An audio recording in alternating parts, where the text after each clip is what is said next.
Nex Machina is absolutely insane. Nex Machina is like a fast-paced arcade type shooter, right? A 3D type a shooter.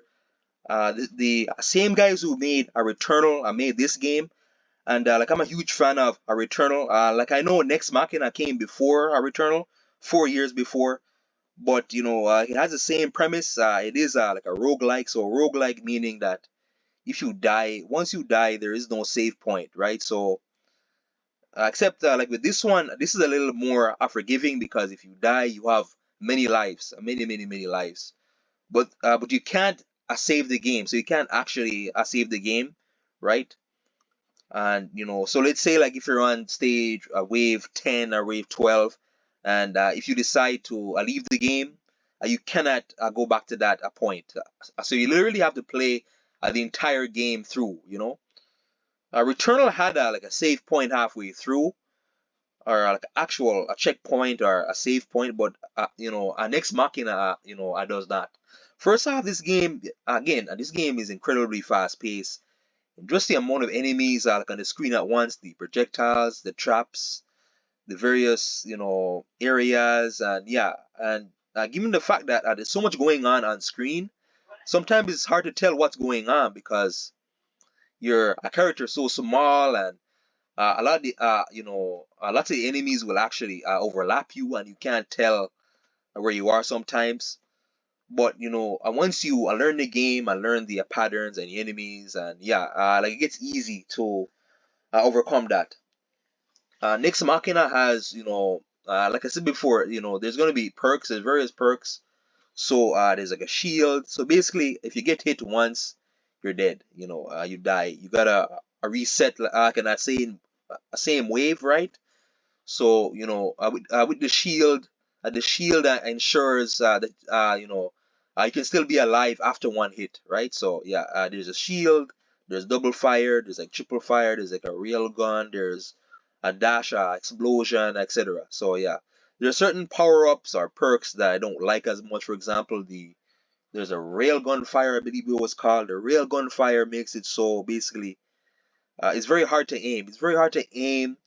Like it does a high damage, but it's very hard to aim this weapon because again, it is like a stick shooter, so you aim exactly wherever the character points, right? So, but sometimes a sensitivity can be very high, and movement, your character moves faster than how you aim, than how you can,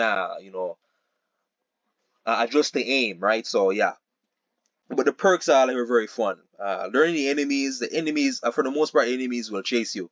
The main enemies will chase you, and yeah, if you hit them once, or their projectiles, you die, right?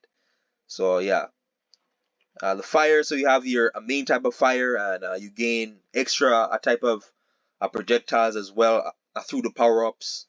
There's bosses. The bosses are absolutely insane. The bosses, especially the third boss or the second boss. The second boss took me a long time, but the second boss, will have certain bosses will have like these different phases. So different phases of attack patterns, right?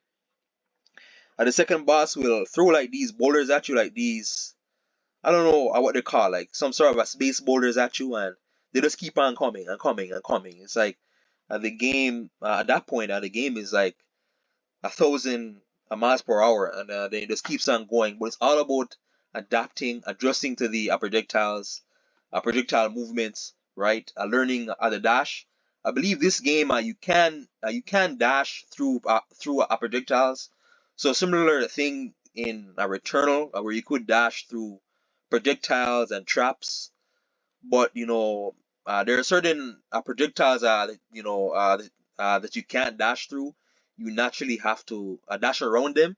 So yeah, but yeah, and as well too, as well, your certain obviously certain enemies are going to be more armored, right? They're gonna require more damage.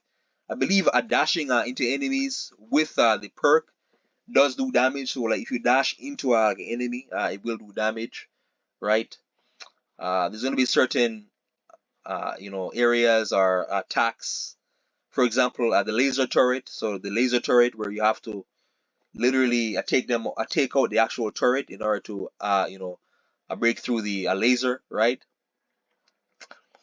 There's like another enemy, so there's tokens like in the game. There's like human tokens. You gotta gain as many of these as possible per every area, right? So the more you gain, the higher, the more amount of points you get, right? So yeah, human tokens. So there's gonna be like a certain enemy in the game, like this mecha or whatever, that will try and take out these tokens and before you can get to them. At that point, the token is gonna be lost and there's no way to get it back, right? Well, unless you go back to that, you die and then you restart at that checkpoint, right? So yeah, so human tokens, they're very important. Sometimes the game is so fast paced and so crazy, you're not even thinking of getting to the human token because you're just trying to survive, But that's the thing about it too. Again, this game is insane, especially like when you get to the third, fourth phase. Oh, ho, ho, that's when it really starts to amp up and yeah. But you know scores and all that.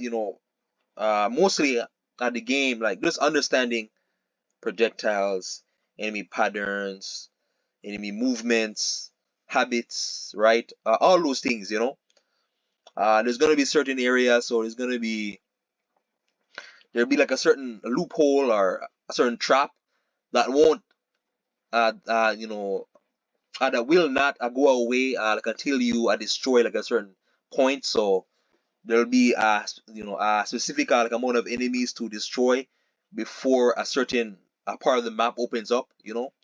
So yeah, but Nex Machina is just a really really a super fun game. It's going to frustrate you, but again, it's just all about learning those things that I mentioned before. We need well, I'm not sure if there's there's like a Nex Machina 2, right? This game reminds me a lot of not not a based on like the genre, but it reminds me a lot of Ghost Runner or playing a Returnal in that it's constant fast-paced action and constantly having to you gotta have an incredible reaction time sequence in order to keep up with this game, right? There's stage, so there's you can always replay stages that you have completed. So there'll be like a stage near the end of for so a phase one, sorry, a phase. So once you complete phase one, once you every phase is gonna have like a boss at the end.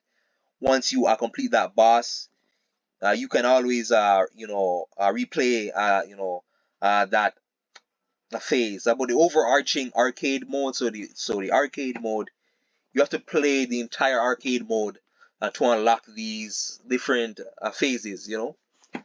So yeah, it was kind of confusing like at first because I thought okay, I thought progressing replaying the phases you could just progress like from that point, but you can't. There is no save point, so you gotta continuously play through the arcade mode. And yeah, my laptop was getting super hot playing this game. It was getting super hot, incredibly hot, because I played to a certain point, I paused it, I forgot that it was on, and you have to constantly keep it like you have to keep the game running, right? Because you don't want to lose the progress. But playing like I had to literally play through the entire thing. I tried to, and I kept on dying like at a certain point. I'm like saying, okay, screw this. I closed the game. I came back and then okay, I gotta restart everything again like a stage one. So yeah, Nex Machina, it's insane. Please like, share, subscribe, and it's for every platform, I believe. PC, PlayStation, Xbox. I'm not sure about Nintendo, but yeah. Thanks for watching.